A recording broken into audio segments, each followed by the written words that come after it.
Self-compassion supports us through loss and failure. Learn why self-compassion outshines self-esteem in enhancing well-being and growth. This is printed in Psychology Today, April 29th, 2025. Self-esteem is like a fair weather friend. It deserts you when you need it most. Self-compassion is a true and stable friend. It helps you when you're suffering. People think self-compassion is weak, but the research shows the opposite.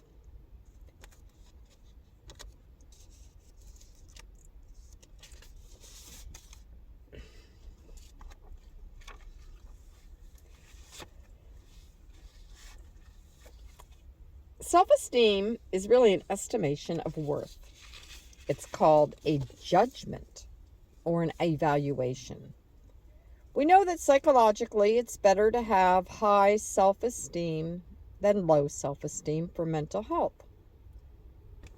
The problem is, how do you get your high self-esteem? Most people get it in a comparative way. In other words, in order to feel good about yourself, you need to feel special and above average. We're constantly jockeying for positions to try to feel superior to others in some way. That's one problem. As far as a fair weather friend, they're there for you sometimes, but often desert you when you need it most. In other words, when you fail. Self-compassion is linked to who we are with ourselves when we're suffering. Are we kind? Are we warm? Are we supportive? Are we harsh and judgmental? Importantly, what makes compassion different from pity is a sense of connectedness. If I pity other people, I'll look down on them. If I feel self-pity, it's like, woe is me. I feel separate from the rest of the world. Compassion, by definition, includes a sense of connectedness to something larger than ourselves. Those are the major differences. So when the going gets hard, it's self-compassion that we want. I call it a true friend, a stable friend. When you fail or make a mistake, maybe your self-esteem takes a hit. You can still be there for yourself in a compassionate way. This is really important because we know that failure is our best teacher. If we're lost in shame because we failed, how much are we going to be able to learn? If we have compassion, we say, hey, it's only human to fail, and it happens. Then we think, what can I learn from this situation and how can I grow from this? This attitude is just a lot healthier all around. You've broken self-compassion down to 3 elements. Can you talk about those? Sure. Each element has its opposite as well. The first element is self-compassion, and as I defined it, it is mindfulness. I learned about self-compassion when I was learning Buddhism in a Thich Nhat Hanh Sangha. Thich Nhat Hanh always talked a lot about self-compassion, even more explicitly than a lot of other teachers.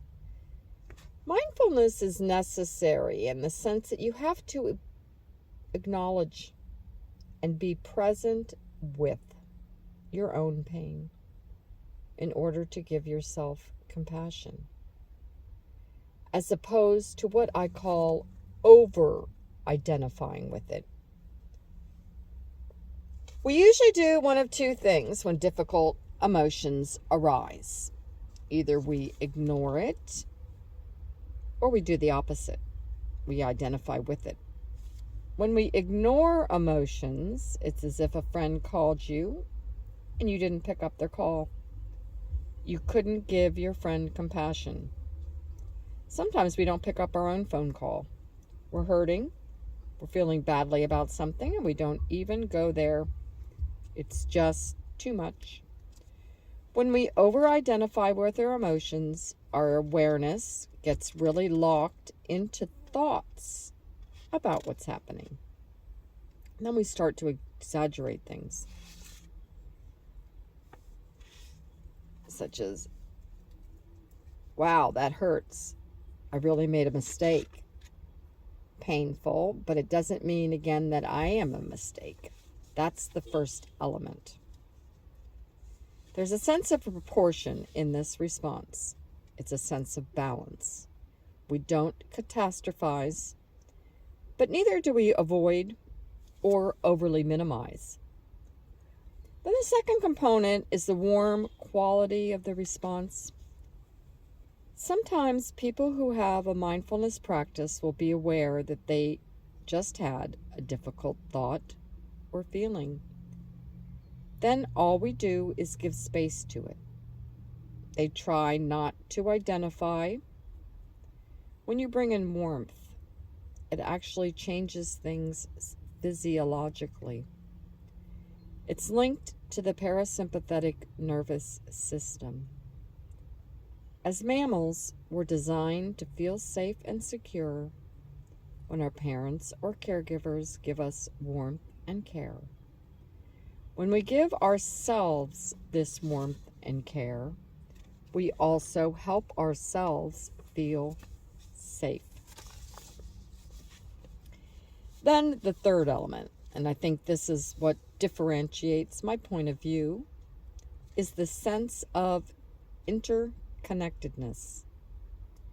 If I pity you, Mark, I feel sorry for you, then there's a sense of separation.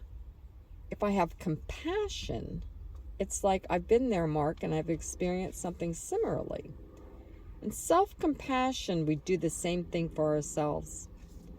We frame our experience in the light of the shared human experience.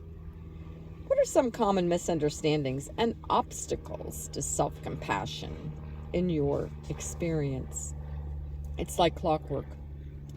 In every culture we've looked at, the same misgivings come up. People think of compassion as being soft and squishy. I suspect it's partly due to gender roles, because compassion traditionally is in the female domain, and females are seen as weaker. I don't know, but the idea is that it's weak. The research shows it's exactly the opposite. If we have our own back, if we're warm, supportive, then we can, it's obviously that we're not going to be cold to ourselves. Another misunderstanding is that self-compassion is selfish, partly because our culture says that you should always be thinking of other people. People say, oh, if you want to be happy, then don't think so much about yourself. That message makes me uncomfortable because it's like a zero-sum game. If you only have 5 units of compassion, do you give 3 to yourself? You're only going to have 2 left over. That's a complete misunderstanding of how it works. The more our heart is open, the more we're in touch with compassion, and the more resources we have available to give other people. Self-compassion is what allows us to have the resources to care for others. That's one thing. Another big misunderstanding is that it just means letting yourself off the hook. Sometimes that is a compassionate thing to do, but people misinterpret it to mean that you should go easy on yourself, even when the healthier thing to do would be to kick yourself in the butt and say you've got something to go do. What we know from the literature is that people who are more self-compassionate don't always go easy on themselves. They're more likely to exercise, go to the doctor, take care of themselves, do the difficult stuff because they do care.